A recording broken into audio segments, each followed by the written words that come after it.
Hi, everybody. So today I'm going to talk about an issue which I think is going to bite us all in the arse, which is that we need to rethink how we train engineers and grow them in this new age of AI. And I appreciate there's been a lot of AI content at the conference, but genuinely there was even more in the CFPs, trust me. So we have tried to balance it out. As we said, I'm Meri Williams. I'm a CTO by day. I am currently at Pleo. I was previously at Monzo and Moo and M&S.com and Helix and places like that. And I have ADHD, and it kind of shows in my career. So I do a bunch of other things. I chair lead dev. I'm an advisor to Skillerwell. I'm on Flagstone's board. And I run a tiny charity on the side as well in South Africa. But this conference, very genuinely, is one of the things that I'm most proud of in my career. And it's been a running joke for a decade that I helped create the conference I most wanted to have exist and most wanted to speak at, and never got to frickin' speak at it. So this is the day that we changed that. So AI coding is changing things. I think we all know that. But the thing that's been unsettling me is AI coding assistants are often referred to as like a junior engineer, where they're capable of doing the work that juniors previously did. But if AI does the junior engineer work, then what happens to junior engineers, or associates, depending on what you call them? Some people say we just don't need them anymore. There was a study from Ravio that came out just recently that said hiring rates for starter jobs in the field are down 73.4%. Not limited to Europe, and not limited to the tech industry. Graduate roles, entry-level roles have just been decimated is not the right word, because decimated means reduced by 10. It's been reduced by 75%. That's ridiculous. I find it funny that people seem to imagine that seniors spring from, fully formed from somewhere, like Minerva did from Jupiter's forehead. But luckily, we're not alone in this problem. I went and spoke to a bunch of people in law who are finding this a very interesting challenge. They've had work that used to be done by paralegals is being done by AI now. They've had some scary stories, too, about hallucinations being introduced into court records, some lawyers being censured or even struck off because they lied to the court because they didn't realize something was a hallucination. And they worry about what it means that so much paralegal work can be done this way because, like for us, where associate or junior engineers become senior engineers, paralegals become lawyers. It's a great feeder program for law as a profession. I also talked to my wife, who's an architect, like a real one. She builds hospitals. It's always entertaining where I have to explain that she's a real one. And they had a very similar version of this problem even before AI. So the generation that taught her how to be an architect used to literally still draft things by hand. Her generation did everything in computer-aided design. The generation below her does everything in 3D modeling. And what that has meant is the amount of time that they spend manually making changes and getting to know really intimately what works and doesn't work in a building has changed massively, because also the risk or cost of being wrong has changed massively. Originally, when you were drafting by hand, you were very, very sure you were getting it right, because you might spend hours on a plan or an elevation and really not want to have to start that over by making one mistake. In CAD, they still had to change the plans and the elevations manually when they made changes to the building. Now with 3D modeling, you make the change once and it's done. And they just take pictures of the 3D model from above and the side to get those plans and elevations. And so there's some really interesting other industries that are having problems similar to us that we can learn from. And one of my real bugbears about the tech industry is that we act like we have to figure everything out ourselves. Like we started over with 1920s style management and we iterated our way from there. There's 100 years of management science. And I know that some of you might have opinions about management science, but they still did proper research, and they still found a load of stuff out that we could have just learned from rather than iterating our way through it. And so for this challenge, I talked to a load of other industries, tried to understand how they're approaching training people differently, whether because of AI or other factors. And then I also interviewed a bunch of people from associate engineers, which is what we call them at Pleo, all the way up to principal engineers, to understand what they thought was going to change in this new world. And everybody agreed on what traditional sort of associate work looked like. And this is actually really interesting because it's very similar to what the same answers were for law and for architecture. People start out doing well-scoped and well-defined tasks, and they often do similar work repeatedly. For us, there's a lot of pairing with other engineers. You see a very similar thing, they just don't call it pairing in other industries. There's clear and rapid feedback in the form of tests passing or failing, pull request reviews, and pairing with other engineers. What everybody described as a lot of looking for answers on Google and Stack Overflow and learning what to trust and what not. And then also learning when to struggle a bit versus just immediately asking for help. And that piece of learning how long to try on your own versus immediately getting help was a common thread amongst everybody. And I find this really interesting because there's this definition of a thing called deliberate practice, which is the best form of practice. And deliberate practice is defined as something where you have to be motivated to attend to the task, so you're willing to put effort in. The design of the task takes into account your pre-existing knowledge so that it can be correctly understood after a brief period of instruction. You receive immediate informative feedback, knowledge of the results of your performance, and you repeatedly perform the same or similar tasks. And so this is quite hard to remember. It's very academic, I appreciate. But I like to think of this like video game design. Great games are motivational because they're fun. They take into account what you know about the world already, and they often have real-world analogs in how they work. You get immediate informative feedback. Games are brilliant at immediate informative feedback. You die, or you win the race, or your team scores a goal, or whatever else, right? And you definitely repeatedly perform the same or similar tasks. There are 3 models of deliberate practice. The sports model is like training your muscles so that when you have to use them on the rugby pitch, you're effective. So you're not doing the thing that you do for the performance, but you're doing something that helps you be good at it. The chess model, where you look at what somebody who's already brilliant at it does, and then try to copy them or figure out what you would do in their situation. And the music model, which is to break things into pieces and then rehearse them individually and slowly piece them together into a full performance. And in tech, we really lucked into work for junior engineers that's probably accidentally, if we're honest, designed to be effective deliberate practice. It's got the right level of challenge, it's got the right level of feedback, it's repetitive but not boringly so, hopefully, and they're learning all the time. And in addition to that definition of deliberate practice, the other thing from the science of learning that's useful to know is that all humans go through a particular process when developing new skills. We start off unconsciously incompetent. You don't know how to drive, you don't even know what the gear stick or the steering wheel is for. Okay? You become consciously incompetent. So imagine a learner driver, they're grinding the gears, they forget to indicate, they know what they're doing wrong, but they're still doing it wrong. You become consciously competent. Imagine someone who's just passed their test. They're driving correctly, but they're taking all of their energy to do it. And then think of, and I appreciate it, I'm using a driving analogy in London, which I haven't worked out how to make this work for the tube yet. If anybody's got ideas, see me after. But I think you get where I'm going.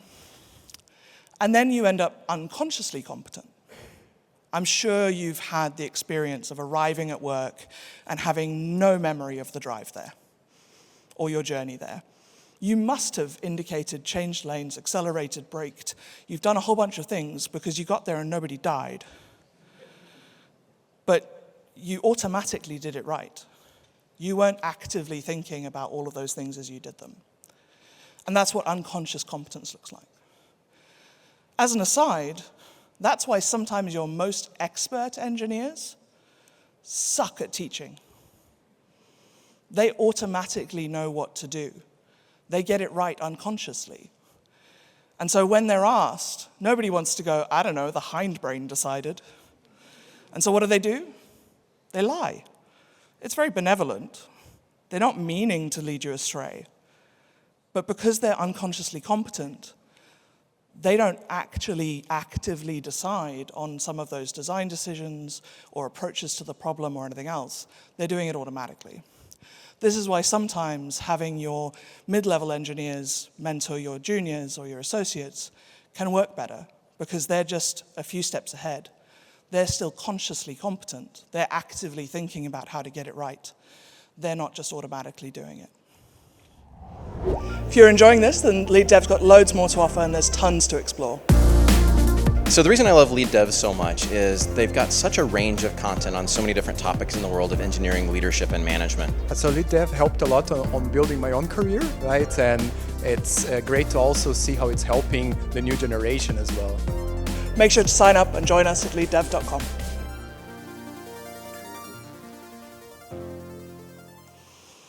And so on this journey in the past, engineers learned a lot of stuff by osmosis or for free, because we lucked into this structure of work that just worked brilliantly for teaching people. And there's a bunch of stuff that everybody I interviewed agreed was important for junior engineers to learn. Foundations, how things fit together, what a database is, what the cloud is, spoiler alert, other people's computers. They need to learn smells, was the description everybody gave me. You know, telltale signs that things are going to go wrong. What's going to make this go wrong in production? They need debugging skills. They need refactoring skills to actually fix some of the stuff that's wrong. And then they need to learn how to learn and learn to keep up. Because if nothing else, change is constant in technology. You can't go to university, do 3 years, and never learn anything technical again. I mean, you can try, but I don't think you're going to have a fantastically successful career. And so with AI coding, are they going to get as much for free? I think they're definitely not. I've said probably not, but I've become more certain since I wrote these slides on Saturday. So what do we need to do differently? I think we have to adapt to this new reality. We need to teach foundations much more actively, because they're not going to practice in the same way that we got to. They're not going to get to do all of these low-level, well-defined tasks that are challenging, but with great feedback and great learning and repetition. They're probably going to be a bit more tech-leady a lot earlier in their career, because they're going to have AI assistants that can take tasks and work on them. We're already seeing that our associates at Pleo can do much bigger stories on their own and bigger pieces of work on their own than they used to be able to just a year ago. And so we need to teach those foundations more actively, and then we need to add some additional skills that are now required. And so it's still really important for juniors to learn foundations and smells and debugging and refactoring and how to learn. But some of the way they do those things and the way they learn those things is probably going to look very different to how it did for us, and how it did for the generation below us, depending on how long you've been in this game.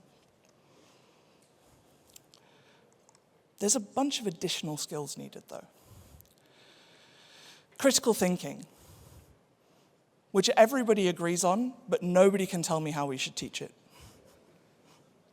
And again, I think that there are probably philosophy professors who know, but we're not great at talking to them right now. And so we need to teach people to constantly question why, to really want to understand why something works, why something's broken, what's going on under the hood, and where the information is coming from. We need to teach people how to get the most out of AI, whether that's prompt engineering or whatever buzzword we come up with next to describe this. telling something to do something in an effective way is important. We have had successive waves of improvements in technology, greater and greater abstraction of programming languages, everything else. And we still can't write a frickin' ticket in Jira well enough for AI to just pick it up and work on it. Let's be honest here, right? Somebody was telling me the other day that you can now do that. You can connect AI agents into your Jira backlog, and they can just pick up the work and do it. It took me 10 minutes to stop laughing. I'm from an AI background originally. I studied under Dr. Joanne Bryson, so I have strong opinions about all the things people think LLMs can do that they definitely frickin' can't. The one thing that nobody had thought of until I asked the question, but when I asked it, everybody agreed, was that engineers coming up now are going to have to do code review so much earlier than we did in our careers. Who got to review code as a junior? Few of you. Who had to wait until they were a mid-level before anybody trusted them to review anybody else's code? Yeah, right? Who had to wait till they were senior? People who will not admit it. Okay, good. And so we're going to have to teach code review in a much better way and a much faster way and a much earlier point in people's careers. And we're going to have to work on systems thinking much earlier as well. Previously, you could get away with spending your first few years as an engineer only focused on coding the thing right in front of you. If you're working on stories already as an entry-level engineer, rather than just on subtasks or similar, you're going to have to understand how things fit together much earlier as well. One of the things that was really interesting, none of the seniors or principals that I spoke to expected this, but every associate engineer that I spoke to did this, is that all of the associates use AI not just to produce code, but to help them think through problems and to help them understand parts of the code, how it works, what it's doing, why it's doing it. And that sounds both like really interesting and really dangerous to me, so I dug into it quite a lot. And one of them said that they were waiting for the coding assistant that they use to get angry with them for asking the same question over and over again. But it never did. AI is an endlessly patient mentor. And so one of the things that we're going to have to watch out for is whether we don't coach and mentor as much as we can and should be doing, because they're getting some of that information, some of that guidance from somewhere else. And it might not have the wisdom that we have. So what do we need to learn to do differently in this new age? What advice do we need to give our senior engineers, our engineering managers, our staff and principal engineers? How do we have to change what we do in order to adapt to this? I collected a bunch of advice for seniors. The first was just to learn how to teach. Remember that unconscious competence thing? If you have been in this game a long time, you might be automatically doing a load of things that you can't explain well anymore. Being an expert doesn't mean you can't teach, it just means you have to much more actively decide to teach and learn those skills.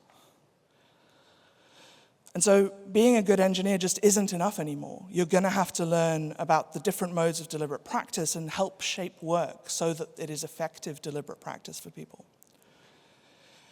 You're going to have to learn to always explain why, even if it feels like arguing with a toddler. Why? Because, no, you have to really give answers. Don't hide behind best practice. Explain why it is, and if you don't know why it is, it's probably worth finding out. We're going to have to get good at AI ourselves. And I appreciate there's a wide range of willingness to do that. Some of us just don't have the time. Some of us don't think the tools are good enough yet to invest in. But folks in your teams are going to be using this whether you can or not. And so we're going to get left behind if we don't get good at it too. And then I think we also need to teach a healthy sense of paranoia. LLMs are wrong so often. Like, by their nature, that is not going to get better.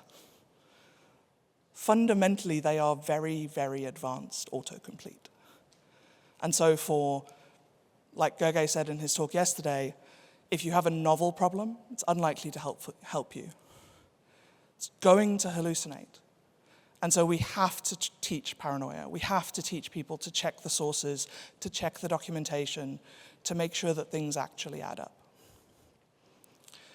And I think healthy skepticism is something that's very useful for a career in engineering anyway.